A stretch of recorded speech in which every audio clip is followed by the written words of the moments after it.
Selanjutnya kita akan mendengarkan sharing Dhamma yang akan dibawakan oleh Bapak Guido Suarez.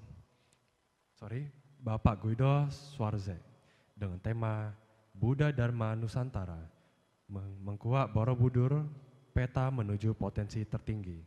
Kepada Romo Guido, waktu dan tempat kami persilahkan. Morning. Apa kabar? Oke, good. Waktunya 45 menit ya? Ya, is it 45 minutes? Alright, hari ini kita bahas Borobudur. Kita semua udah tahu Borobudur, mungkin taunya lebih kurang hanya sekedar, itu monumen oleh UNESCO juga sudah di-designate sebagai salah satu World Heritage, tapi mungkin banyak di antara kita belum terlalu appreciate pengetahuan tentang nilai-nilai kemanusiaan dan nilai-nilai spiritual yang terkandung dalam Borobudur.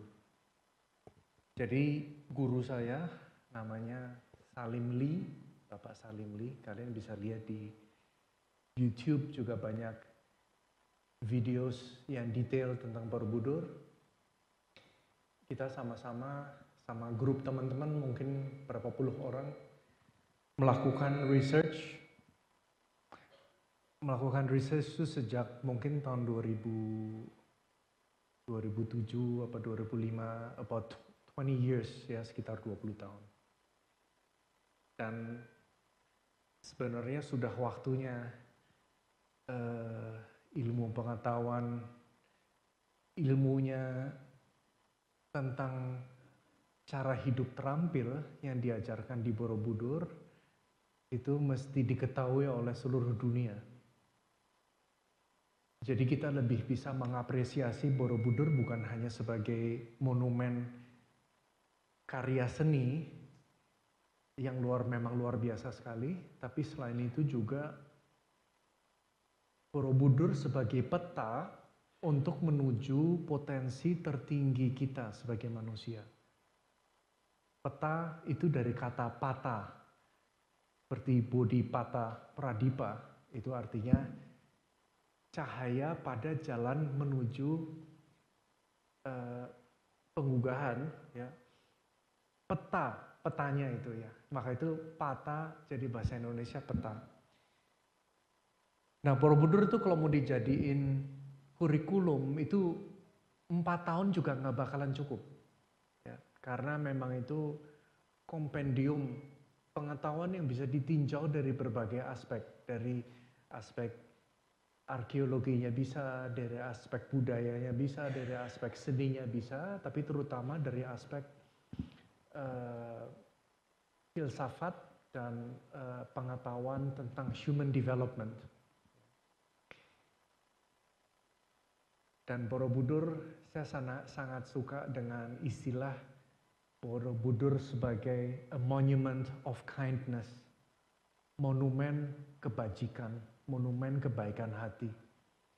Karena Borobudur itu mengajarkan kita secara bertahap, secara sistematis, cara untuk mencapai potensi kita ini sebagai manusia, untuk mencapai penggugahan. Basically, kebudayaan atau penggugahan. Mulai dari di mana kita sekarang berada dengan segala kegelisahan dan kekurangan dan hal-hal emosi negatif segala macam, mulai dari kita sekarang sampai pada akhirnya kita mencapai tingkatan yang tertinggi, penggugahan. Oke, mungkin saya ingin cerita dulu sedikit karena waktu kita nggak banyak ya. Saya ingin cerita tentang, pertama mungkin kondisi kita dulu sebagai manusia ya. Jadi kita akan menggali nilai-nilai budi pekerti seperti yang dipahat di Borobudur. Khususnya hari ini kita membahas sedikit karena waktunya nggak banyak tentang Karama Wibangga, yaitu lantai paling bawah. Jadi Borobudur itu memahat beberapa sutra eh, yang sangat kondang pada waktu itu. Jadi Borobudur dibangun pada zaman keemasan Buddha Dharma di Nusantara. Dibangun itu sekitar tahun 700-an, selesainya tahun 800, mulai dibangun 780, nggak ada exact date ya, tapi diperkirakan dibutuhkan 2-3 generasi untuk diselesaikannya, pemahatannya itu. Romo, izin pengumuman sebentar. Oh boleh, sure. Pengumuman untuk 2 mobil, yang pertama adalah Honda Brio B2242 PBI dan Toyota Avanza B2195 PKL untuk segera memindahkan kendaraannya karena menghalangi kendaraan lain yang ingin keluar. Terima kasih. Thank you. Oke, jadi kita mestinya itu merasa sangat bangga ya, lahir di Indonesia dan di negara yang luar biasa punya budaya sangat tinggi, high culture. Saya dulu warga negara Jerman, saya sudah nationalized 20 tahun lalu, 21 tahun lalu kira-kira. Yang pertama malah ayah saya tahun 98. Di Indonesia ini mungkin banyak di antara kita yang bermimpi kalau pindah negara itu enak.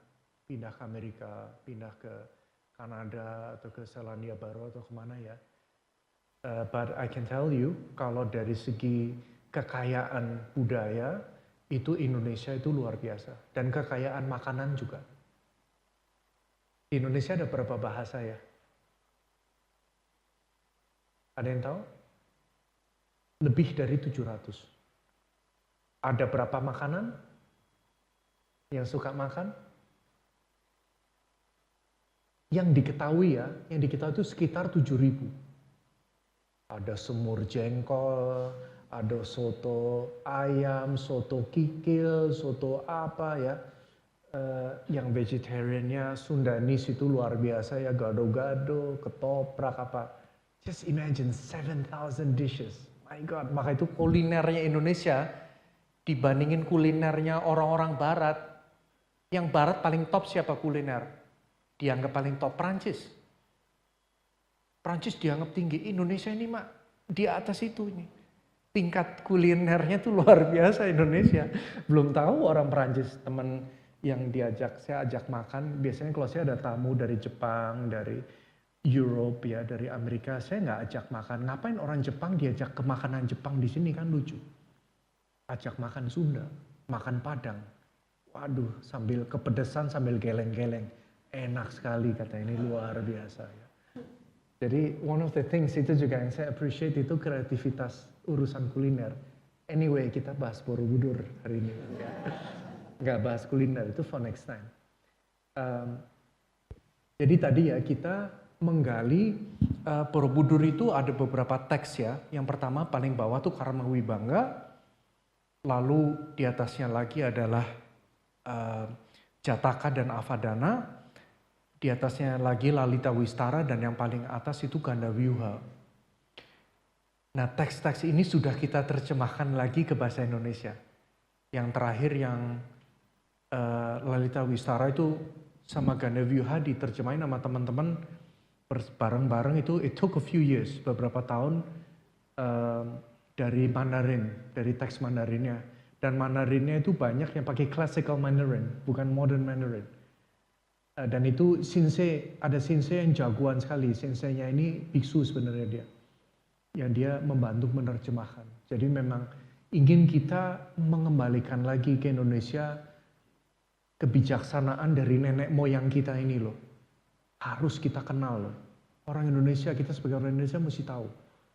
Ya, pada tahu nggak? Ini for next time. Indonesia punya universitas kelas dunia yang terlama dan yang terlanggeng dan terbesar sebenarnya. Namanya Muara Jambi universitasnya. Orang India sangat bangga, mereka punya Universitas Nalanda yang dari abad kedua, abad ketiga.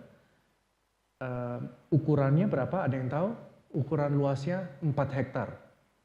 Di Indonesia tahu nggak Muara Jambi ukurannya berapa? 3.996 hektar, something like that. Kurang sedikit jadi 4.000 hektar, 1.000 kali ukurannya, 1.000 kali di India. Dan yang dipelajarin itu Pancavidya, the 5 great subjects ya, Pramanawartika, Buddhist logic, Abhidhamma, epistemologi, metafisika, kedokteran dan seterusnya. Ya, ini dulu di Indonesia nih. Ya.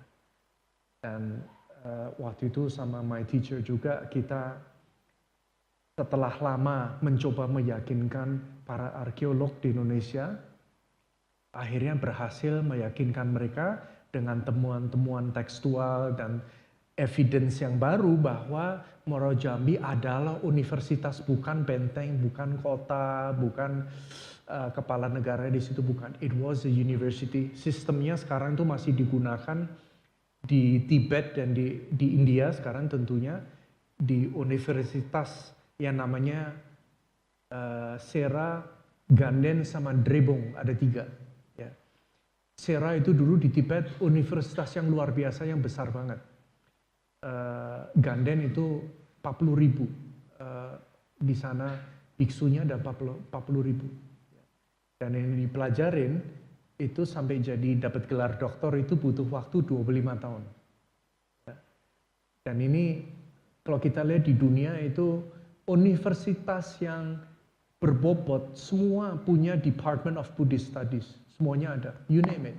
Hamburg University, Virginia, Princeton, Yale, Harvard, itu semua punya. Ivy League itu ada semua. Jadi kita mestinya dibangga. Jadi pertama kali saya belajar tentang ini itu rasanya seperti, oh ternyata bukan hanya orang Barat banggain Yunani ya, orang-orang filsuf Yunani. Filsuf Yunani hanya ngorek permukaan. Kalau Buddhist philosophy ini, it's so deep, it's incredible. Tapi hari ini kita bahas Borobudur. Oke, ya. Nanti habis waktunya nih. Oke, jadi kita tadi ya menggali nilai-nilai budi pekerti di relief Borobudur itu pertama. Kedua, juga bagaimana kita bisa meneladani nilai-nilai budi pekerti tersebut ya. Di zaman sekarang masih relevan apa enggak. Dan juga Borobudur kita mengenal profil sebagaimana inspirasi relief Candi Borobudur sebagai bekal persiapan diri menghadapi tantangan Indonesia Emas 2045. Oke, anyway, sebagai prolognya aja, kita sering kita tahu hidup kita itu banyak tantangan, it's not easy hidup jadi manusia, bahkan dengan keberadaan yang cukup mendukung, misalnya kita ada a loving family, pendidikan, punya pekerjaan bagus, tetap kita merasa gundah.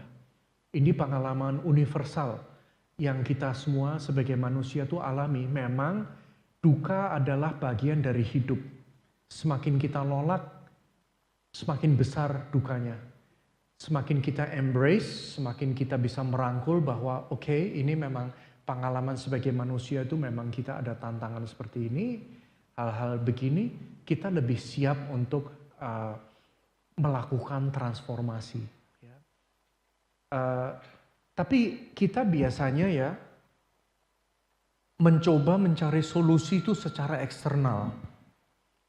Misalnya kita merasa, oh saya kurang happy karena saya gak ada pasangan hidup. Nanti ada pasangan hidup itu it comes with a new set of problems.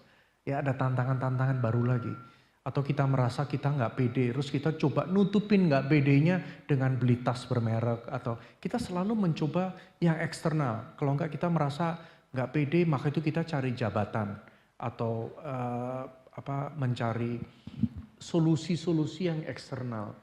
Tapi walaupun kita ini ngejar dalam hidup, kita ngejar cewek, terus ngejar pekerjaan, ngejar karir, ngejar apa, tapi kita sering masih merasa pergulatannya itu masih ada. Do you ever feel like that?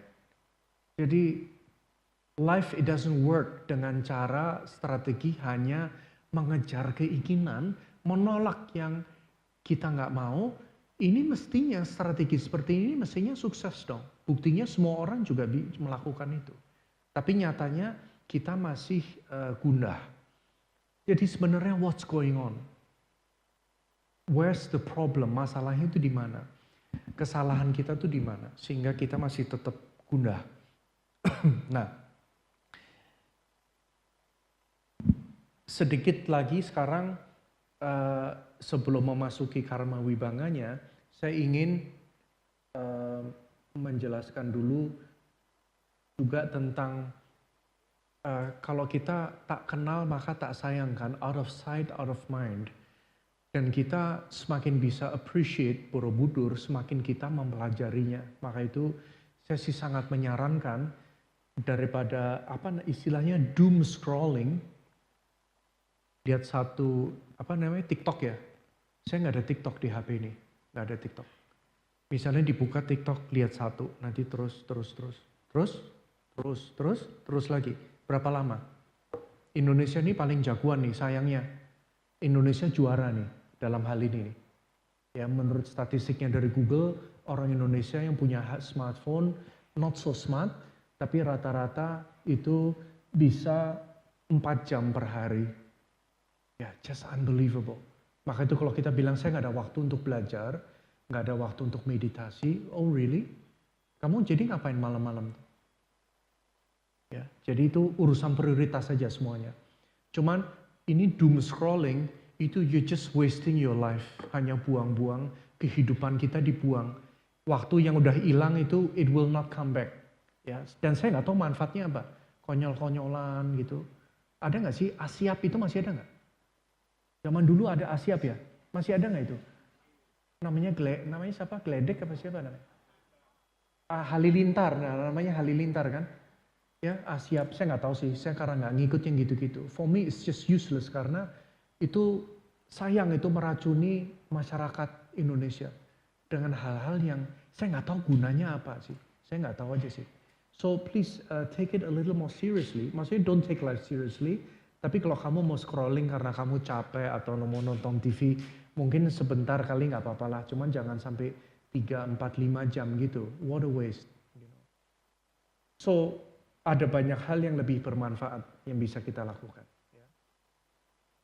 Nah jadi Borobudur ya, kalau kita lihat itu dibangun waktu Indonesia at its prime. Bayangkan kalau kita melihat monumen-monumen yang dari zaman peradaban dulu ya, kita lihat piramida Giza, atau kita lihat di Eropa, atau kita lihat di Rome. Rome wasn't built in a day. Rome itu hebat nggak? Kalau menurut saya, atau Alexander the Great, Iskandar Agung, dia agung nggak sih? Bunuhin orang. Roma itu orang Roma, dia tahu nggak kayanya dari mana? Menaklukkan negara lain, menaklukkan itu artinya apa? Merampas negara lain, diambil hartanya, orang-orangnya diapain? Dijadiin budak. Maka itu di Kekaisaran Romawi itu ada berapa juta kilometer jalan tol, belum ada jalan tol. Jalan yang ditaruh-taruh pakai batu, itu yang bangun siapa? Budak. Ya itu salah satu bagian dari ekonomi mereka dulu tuh memang itu. Jadi itu ekonomi yang didasari perampokan dan kekerasan. Maka itu saya nggak kagum dengan budaya Eropa yang seperti ini ya. Dan sejarahnya ditulis oleh para penakluk. Ya seperti Inka dibunuh itu mereka bilangnya Inka tuh yang primitif segala macam. Yang nulis siapa? Orang Spanyol yang nulis. Para penakluk. Indonesia yang nulis sejarahnya siapa? Indonesia untung kita masih ada nih budaya. Cuman kalau versinya orang Belanda mah beda ya dengan versi Indonesia. Maka itu kita nih mesti bisa lebih menghargai Borobudur itu juga budaya sebagai bekal peradaban. Ya ini bayangkan suatu peradaban bisa menjadi bekal untuk hidup. Ini Borobudur nih. Jadi tadi ya piramida Giza itu dibangun untuk apa? Itu it's basically a tomb, ya kan, itu kayak untuk membesarkan keagungan dari dari para the pharaohs di situ ya, Firaunnya, dan misalnya di Eropa dibangun juga untuk kaisarnya. Borobudur dibangun untuk apa? Rajanya meminta dibangun Borobudur, Sanjaya, itu tujuannya untuk memberi rakyat kesempatan untuk berbuat baik. Bayangin gak sih? Seorang raja gitu berpikir, saya mau membangun sesuatu ini supaya memudahkan masyarakat berbuat baik. Dan sebagai tempat piulang pembelajaran. Isn't that incredible? Dibangun dasarnya kebaikan hati dan kemurahan hati. Jarang-jarang ini di dunia ada seperti itu. Ini Borobudur nih. Ya. Jadi dulu itu menunjukkan kebudayaan Nusantara yang sangat ramah. Yang kokoh, yang akomodatif, dan yang toleran, yang menerima, yang sifatnya sangat toleran. Karena dulu juga kalau kita lihat di daerah istimewa Yogyakarta pun di situ pun itu ada 244 candi, dan kebanyakan itu bukan candi Buddhis, yaitu Hindu. Jadi kita bisa itu yang diketahui ya, yang lebih-lebih yang kalau yang belum dipugar segala macam lebih banyak lagi. Di Indonesia itu Buddha Dharma sudah ada dari abad ke-4 atau bahkan mungkin abad ke-2, karena Batu Jaya itu dari abad ke-2, ya, Batu Jaya di Kerawang. Jadi Indonesia itu sudah mengenal Buddha Dharma lama sekali. Ya, maka itu kita ingin revive ini Borobudur, ilmu pengetahuannya supaya bisa bermanfaat untuk rakyat Indonesia dan dunia juga. Jadi bahkan kalau yang menghargai seni ya, Borobudur itu juga mahakarya. Bangunan yang mencerminkan kepiawaian dalam hal arsitektur, strukturnya, teknik pembangunan. Dan standar mutunya sangat tinggi. Bayangin, Borobudur itu nggak ada duanya loh. Borobudur itu 100% novelty, sesuatu yang baru. Nggak ada yang udah dibikin di mana, udah studi apa namanya, kalau di anggota DPR apa, studi banding dulu gitu ya, keluar negeri studi banding, lihat dulu ini cara dibangunnya gimana, terus nanti ya ada bonus-bonus lah ya, ada markup segala macam, balik baru dibangun. Ini enggak, 100% sesuatu yang baru ya Borobudur. Candi ini, maka itu candi yang mengisahkan tentang kebaikan, kehangatan hati, toleransi, dan hidup yang terampil.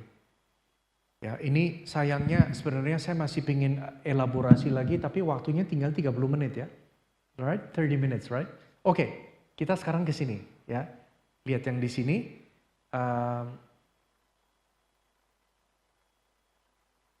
Karma Wibangga ya. Jadi Karma Wibangga ini di Borobudur level paling bawah terdiri dari 160 panel. Ya, ada 53 topik di situ. 160 panels. Sekarang di Borobudur panel terbawah ini tertutup. Ini ya, kalian bisa lihat di sini. Hipotesis bahwa Borobudur itu terdiri dari 3 lapisan, yaitu Karma Dhatu, Rupa Dhatu, dan Arupa Dhatu, itu 100% salah. Bahkan yang pertama kali mengajukan hipotesis tersebut namanya Stutterham, dia pun juga sudah menyangkal hipotesis dia, cuma di Indonesia sayangnya masih digunakan. Borobudur itu yang lebih tepat terdiri dari 3 lapisan, yaitu yang namanya Adama Purusa, Madhyama Purusa, sama Utama Purusa. 3 ini ya, the teachings for beings of modest and mediocre scope, superior scope, sama superior scope. Jadi ada 3 lapis. Tingkatan yang mencerminkan 3 tingkatan perkembangan atau evolusi spiritual dari manusia. Tingkatan dasar, menengah, dan yang tinggi. Yang paling bisa dibilang yang paling advanced gitu ya. Yang paling besar, maha. So yang kita bahas hari ini itu yang paling bawah. Yang base-nya. Sekarang tertutup bawahnya. Karena apa? Ditutup dengan, kalau kalian lihat di situ ada tulisan encased ya. Tertutup. Tertutup bukan karena teori bahwa itu pahatannya itu serem-serem, pahatannya tidak senonoh, atau aliran sesat atau gimana ya. Itu malah kalau misalnya kita lihat misalnya serem-serem kalau dilihat malah peritanya di situ lucu. Beritanya lucu, kayak Rastaman. Kalian tahu Rastaman nggak? Rastaman itu kalau penyanyi dari Jamaika yang nyanyi laguannya, tahu nggak yang lagunya gitu? Rambutnya tuh kayak gimbal gitu loh, nggak pernah keramas. Mungkin kutunya juga banyak. Itu di situ di pahatan itu peritanya malah lucu kayak gitu, Rastaman.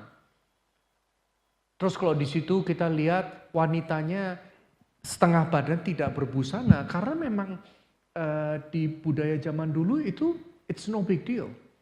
Ya, itu nggak masalah, itu memang it's just accepted. Seperti sekarang pun juga masih di peradaban tertentu yang di Amazon di mana mereka juga nggak pakai busana itu biasa. Ya.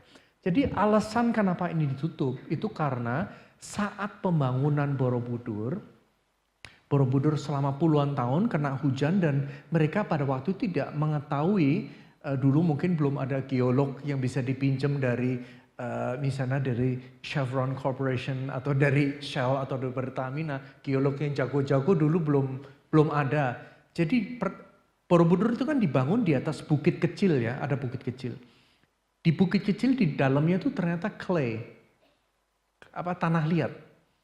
Jadi tanah liat ini air itu begitu turun ini nggak bisa mengalir, nyangkut di situ.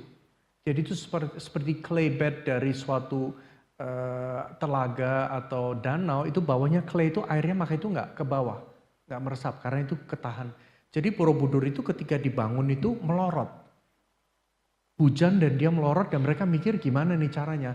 Maka itu diganjel oleh encasingnya di bawah. Kalau mau ditutup kan tinggal pakai satu lembar batu atau ukirannya diganti aja. Tapi ini diganjel dengan tumpukan batu-batu tingginya 4 meter, lebarnya 7 meter. Jadi diganjel dengan ribuan ton batu. Alasan lebih masuk akal, Borobudur melorot. Jadi maka itu dipikir, oke, ya udah kalau gini gimana ini dikorbankan, yang bawah aja ditutup. Nah yang di bawah ini sekarang nanti kita akan lihat foto-fotonya. Kok ada fotonya? Itu waktu pemugaran pertama zaman Belanda dulu yang diketuai oleh Theodor van Earp. Itu dia menyuruh satu orang fotografer orang Jawa yang namanya Kasian Sevas. Dia yang ketika pemugaran itunya semua difoto. Karma Wibanga yang sekarang tertutup hanya terbuka sedikit di sebelah timur ada sedikit. Ini kita sekarang bisa lihat berkat terima kasih kepada Pak Kasian ini. Ya, namanya Kasian. Tapi orangnya nggak kasihan sih. Oke, next slide. Nih, slide yang pertama ya. Jadi gini. Oke, waktu kita berapa lama nih? 25 menit kan ya? Right? 25 minutes? 20. Oke, 20 menit. 20 lewat dikit aja lah ya. No, just kidding. Negosiasi itu namanya. Dalam hidup kita sering harus negosiasi. Dengan istri, dengan mertua, dengan apa itu kan negosiasi. Oke. Sebelum masuk ke Karma Wibanga ini ya, kebaca nggak ini ya? Nanti anyway saya akan jelasin. Selama sepanjang peradaban manusia di dunia ini, selalu manusia tuh ingin mencari jawaban atas kehidupan ini. Secara klasik biasanya jawabannya di macam-macam peradaban. Yang pertama, hidup kita diatur oleh Yang Maha Esa. Jadi ada sosok suci, biasanya laki di angkasa, dia mengatur seluruh kehidupan kita. Ini maka itu namanya misalnya ada yang nyebutnya misalnya Zeus. Zeus itu dari pater Deus itu artinya the father in the sky. Ya. Jupiter, planet Jupiter itu dari kata Deus Pater. Deus Pater itu artinya Father in the sky. Ya, Deus itu juga artinya terang. Jadi ada keterangan di angkasa. Penjelasan pertama, saya bukannya di sini mengkritik, saya hanya ingin memberi suatu alternative views ya, suatu perspektif yang berbeda-beda dari macam-macam peradaban. Biasanya kalau yang pertama itu semuanya diserahkan ke yang Maha Esa ini. Ya. Di Buddha Dharma bukannya nggak ada Tuhan, tapi Tuhannya very different. Yang namanya Namo Sanghyang Adibudaya itu very different.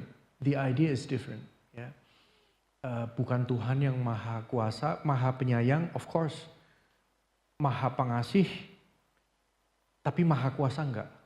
Dalam Buddha Dharma enggak. Ya. Jadi kita ini pendekatannya beda. Yang kedua adalah segala sesuatu terjadi karena kebetulan.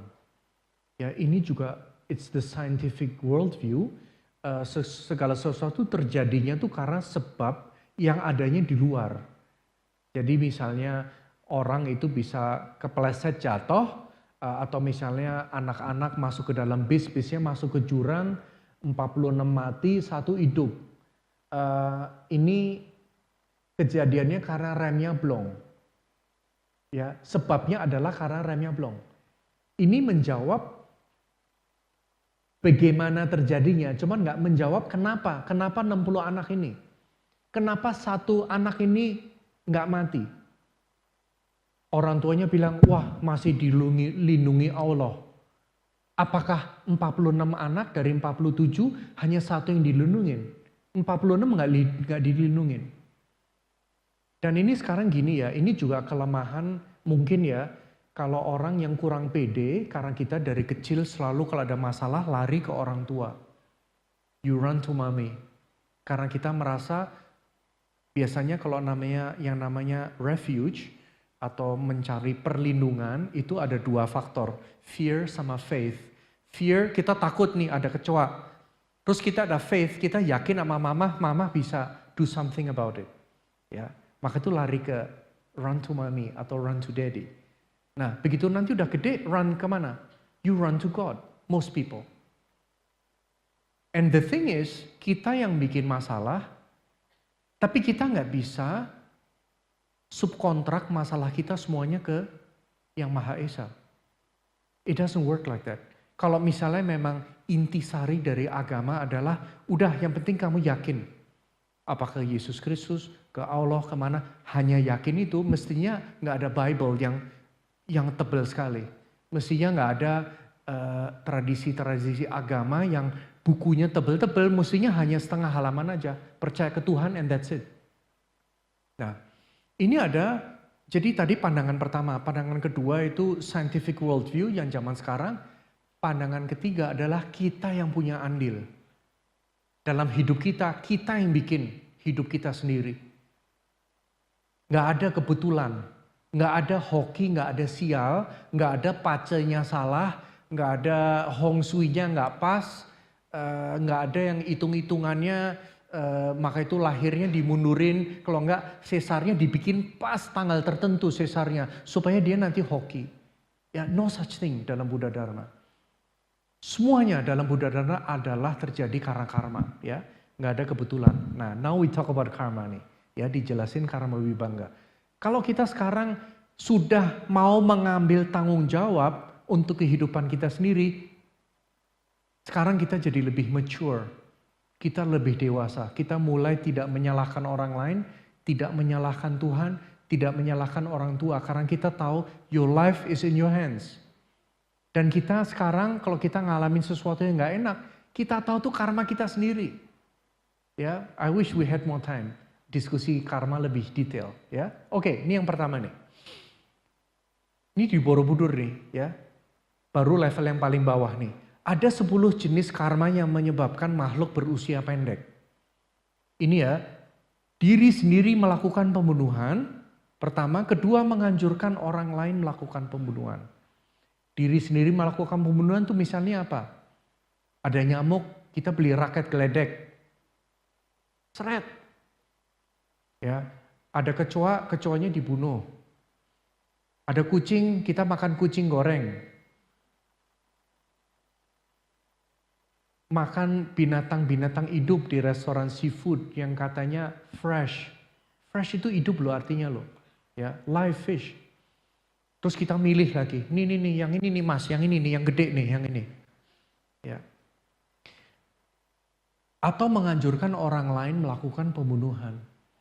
Udah pokoknya nih sekarang lagi ada wabah, udah bunuh aja semuanya. Ya, di rumah ada tikus, udah tangkap bunuh aja tikusnya. Ya, ini sebenarnya yang menyebabkan kita nih sakit-sakitan dan berusia pendek itu kalau kita kebiasaan membunuh.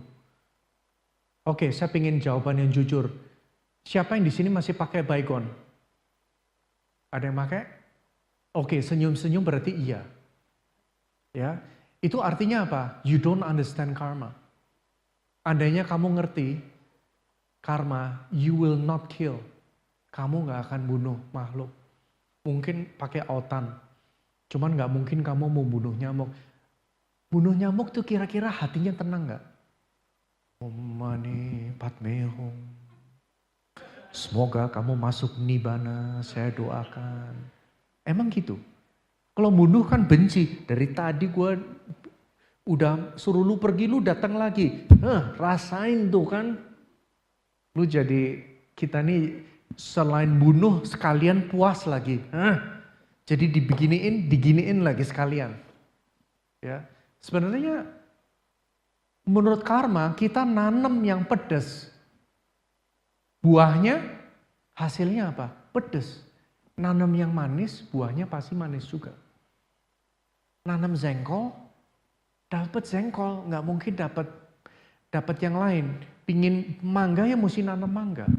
Kalau kita pingin hidup yang umurnya panjang, caranya gimana? Don't kill.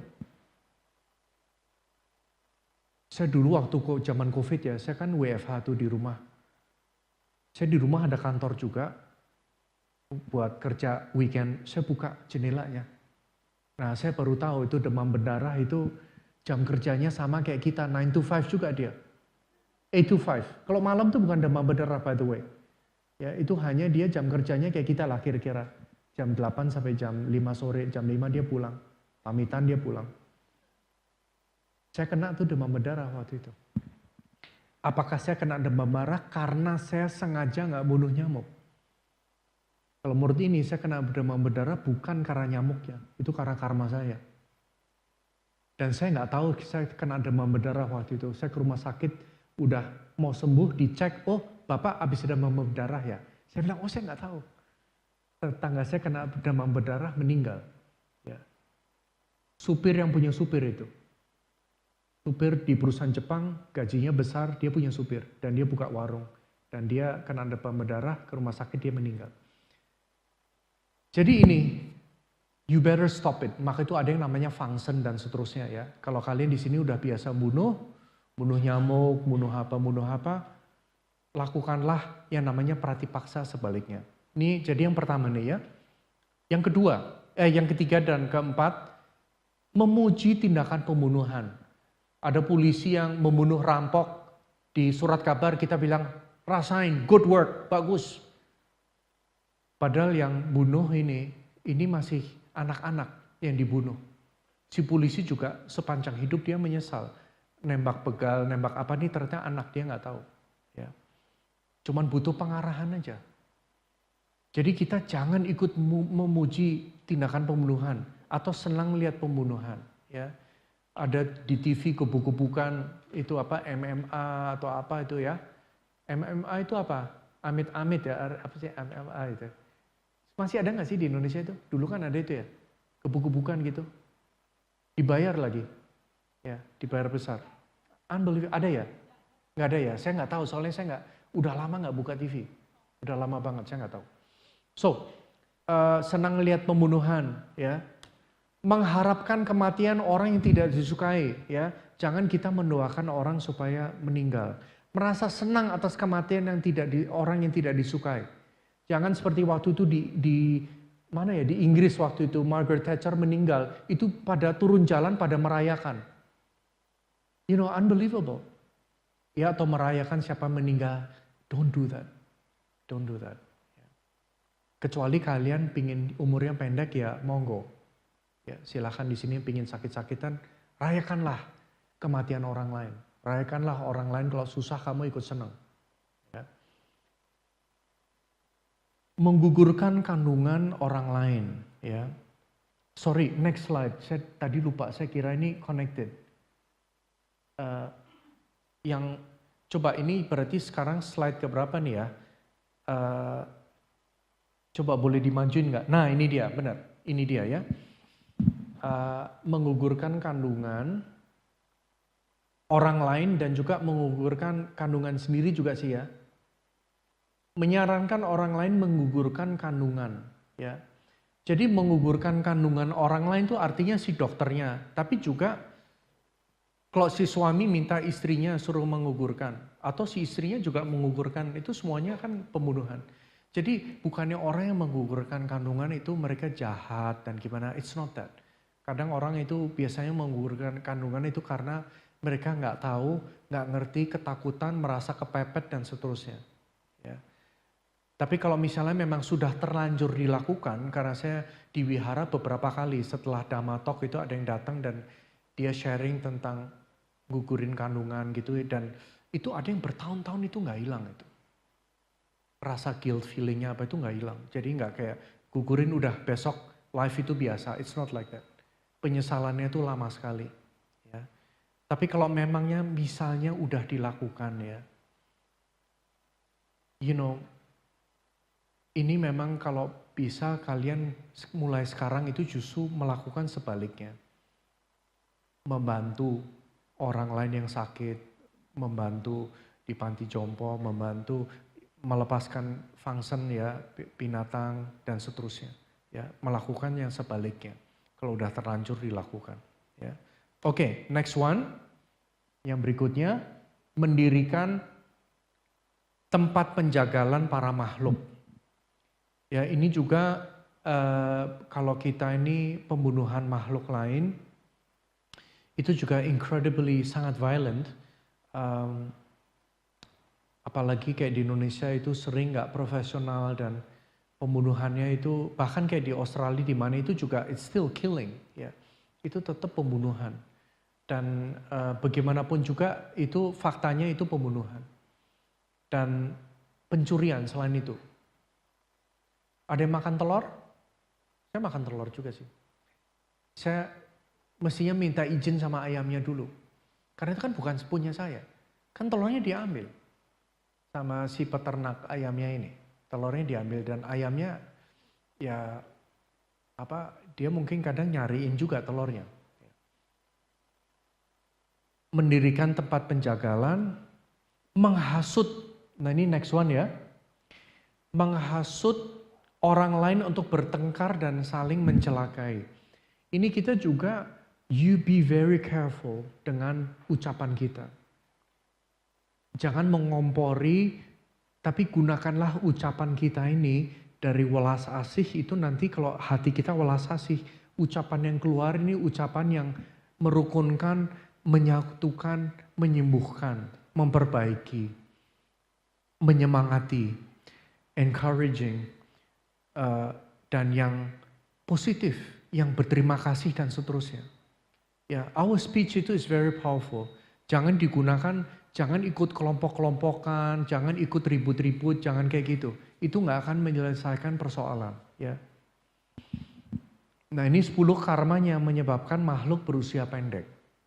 Oke, next one. Terlahir berusia panjang. Kalian mau nggak berusia panjang? Oke, ini ya ada 10 karma juga nih. Diri sendiri tidak membunuh. Ya, jadi kalau tadinya sering bunuh kecoa, tikus, terus bunuh apa segala macam, sekarang stop pembunuhan. Buddha pun juga memuji orang yang berhenti pembunuhan. Ya, mungkin kita juga dulu nggak tahu. Saya dulu juga nggak tahu. Saya bunuhin itu kecoa di rumah karena saya diajarinnya seperti itu sama orang tua saya. Dulu memang saya nggak ngerti tentang karma. Ya, kalau sekarang saya jadi penyelamat dan pelindung para kecoa. Ya. Begitu ayah saya udah mau bunuh kecoa dulu tuh, saya langsung stop. Ya, terus saya bilang jangan, kasihlah ini makhluk hidup kesempatan. Ya, terus saya kasih kecoa, saya kasih makanan. Kalau enggak saya ada program transmigrasi di rumah. Jadi kecoanya itu dipindahkan dari dalam rumah, dipindahin ke depan got. Di depan got itu dia banyak cewek, banyak apa, dia bisa ngumpul-ngumpul di situ, sama ketemu sama klannya dia, sama-sama kecoa. Ya, saya pernah menyaksikan, saya langsung di WA sama dia, makasih ya, saya jadi sekarang temennya banyak. Saya bilang ya, no problem man. Saya bilang ya nggak apa-apa. Ya, terus jadi diri sendiri tidak membunuh, menganjurkan orang lain untuk tidak membunuh. Ya, memuji ditinggalkannya tindakan membunuh. Ya, senang melihat orang lain meninggalkan pembunuhan. Maka itu kalau kita lihat, saya kasih satu cerita ya, ini saya tahu tinggal 2 menit ya. Ini masih panjang sekali, jadi saya mau terusin sekarang, apa saya terusin 5 menit lagi, apa 2 jam juga belum selesai. Jadi saya mending tutup dengan satu cerita aja. Ya, kapan-kapan kalau ada waktu kita bahas ini secara tuntas. Apalagi ada 3 hari ya, enak tuh. Ya, atau 1 hari full seminar. Ya, ada teman saya yang udah lulusan doktor terbaik di UI, dia bisa jadi pembicara juga. Ya. Oke, so kisahnya begini. Saya ingin cerita dulu kalau ada orang pembunuh ditangkap terus dimasukin penjara, kita seneng nggak dengar gitu? Seneng, karena apa? Rasain itu orang, dia bunuh sekarang dia mesti ngerasain digebukin di penjara. Ya, kita biasanya gitu kan. Oke, let me tell you a story. Ini tinggal 2 menit ini. Oke, story-nya begini, ini kisah nyata nih. Di Amerika ada satu penjara, saya lupa di mana penjaranya, di mana I forget. Tapi di situ isinya tuh narapidana yang pembunuh, pemberontak, pemerkosa, terus yang serem-serem, perampok apa segala macam di penjara ini. Lalu diperkenalkan program ini pendidikan anjing. Jadi si narapidana suruh mendidik anjing menjadi anjing untuk menuntun orang buta. Ya. Dan ini dididiknya lama, bisa 2 tahun lebih. Jadi untuk pertama kalinya si pembunuh dan yang mengambil program ini lumayan banyak juga di Amerika. Dan ternyata itu healingnya bukan main, sangat menyembuhkan. Nah ini si narapidana yang tadinya pembunuh ya, tatoan bukan main, badannya udah kayak gentong begitu ya, otot di mana-mana, mukanya juga berotot, tatoan Dia untuk pertama kalinya ini harus ngurusin anjing dia 24 jam. Dia ngasih makan, dia ngajak anjingnya pooping, diajarin apa. Terus si anjingnya nemenin dia di malam hari juga. Dan setelah 2 tahun ini, banyak anjing yang sudah lulus, anjing herder segala macam. Ini sama ada upacara serah terima. Dan ini orang-orang yang butanya pada datang, narapidananya bawa anjingnya diserahin ke orang butanya. Dan ini ternyata narapidanya banyak yang menangis. Dan ada yang diinterview dan narapidanya bilang, saya nggak tahu, saya ada emosi ini, I lost it for such a long time. Dan dia bilang dia nangis karena dia sedih kehilangan teman terbaik dia, anjing yang ngajarin dia kasih sayang. Tapi dia juga bahagia karena dia bisa melakukan sesuatu untuk masyarakat. Dan dia senang karena dia ternyata dia bilang I'm still human. Nah kalau kalian dengar cerita gini, lebih senang dengar cerita mana? Rasain pembunuh ditangkap masuk penjara atau kalian dengar cerita yang kedua nih? I believe in second chances. Saya sangat percaya dengan memberi kesempatan ke orang lain, seberapa jahatnya. Kita semua manusia itu punya yang namanya Ren itu manusia, kita punya humanity. Kita ini punya kemanusiaan. Maka itu kita manusia. Everybody itu ada good heart. Mungkin terselubung, tertutup. Mungkin kita merasa kita orang paling jahat, paling sifatnya paling jelek. Tapi it's there. Kita semua manusia itu punya potensi yang sangat besar. Kasih sayang, welas asih dan seterusnya. Tinggal kita sekarang kembangin. Borobudur itu menunjukkan secara detail cara-caranya gimana kita jalanin supaya kita bisa nggak harus hidup seperti ini.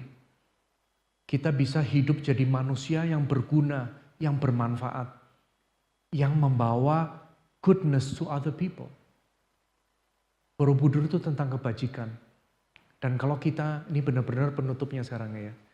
Kalau kita hidup dengan kebajikan, dengan hati yang baik, your life will change completely. Gak usah ganti pacar, ganti suami, ganti istri, gak usah. Just change your heart. Turn your heart inside out. Kita peduli dengan orang lain, dengan orang-orang di sekeliling kita. Cara kita lihat dunia pun, kita pun ikut berubah. Dunia kita bisa jadi sukawati. Karena a soft heart creates a soft world. Hati yang keras, itu kita melihat dunia lewat kacamata yang keras juga. Maka itu kacamata kita ini, kalau hati kita ini isinya kasih sayang, lihat lewat kacamata kasih sayang, your world changes completely. Kita lebih pengertian, kita lebih bisa membantu orang, dan kita hidup kita berguna, dan kita menoleh ke belakang, kita nggak ada penyesalan. Karena you know you've done your best. Anyway, masih ada banyak banget yang ingin saya cerita, cuman time is up. Ya, time's up. Bahkan untuk pertanyaan udah nggak ada waktu lagi kan? Yes, oke. Ya, lain kali kita sambung lagi ya. Oke, thank you very much. Terima kasih banyak.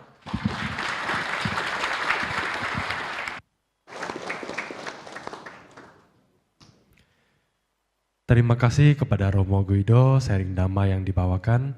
Semoga pembabaran Dhamma hari ini dapat bermanfaat bagi kita semua. Biasa lupa. Kalau ada yang tertarik tentang Borobudur, ada yang tertarik ya, ada e-book yang dulu dipublish oleh my teacher. It's about 270 something pages. Pengantar. Kalau ada yang mau silahkan bisa WA saya atau hubungin saya, nanti saya bisa kasih e-booknya ya. Alright, thank you very much. Thank you Romo.